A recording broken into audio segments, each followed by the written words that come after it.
I want to ask you about your role in Homeland Security. You are chairman of that oversight committee. The president announced yesterday, and I'm sure you saw his social media post, that he's going to send troops to Portland, Oregon. He called it a war-ravaged city. He said he's also going to send troops to any immigration facilities around the country which are, quote, under siege from attack by Antifa and other domestic terrorists, end quote. He said he's authorizing full force if necessary. Do you know what full force means here? Do you know what's in store? I think he has the legal authority to send troops to protect federal buildings and federal proceedings, such as courts, and that's been around since the civil rights era. We've acknowledged that the federal government will sometimes come in despite what states say. I do think it's better when the states agree to it. For example, I mean, in Chicago's a nightmare. It is literally a war zone, and the people being hurt the worst are those who are poor and living in these communities. I've been to the most dangerous precinct in Chicago, and it's just despair and sadness. Yeah. And these young boys are grown up with no families. There's no restaurants, no drugs. Excuse me? You have not been briefed on plans to send troops to Oregon? Not for Portland, no. Okay, because we have not yet seen troops in Chicago, though you're referencing the president's past threats to do so.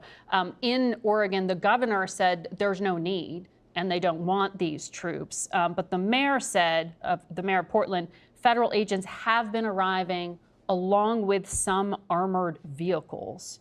Are you comfortable with pushing the limits here of some of these uses of either potentially troops or federal agents?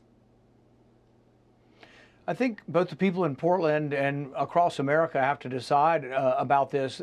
You know, we had anarchy in Portland for like 6 months or a year. The city didn't even control large swaths of the city. These had federal buildings on them. And so I think there is a role for the federal government. Am I excited about it? No, I'd prefer not to have troops in our cities, or I'd prefer them only to come, you know, with the acceptance of the local authorities. But I do think there is a role if the states will not step up.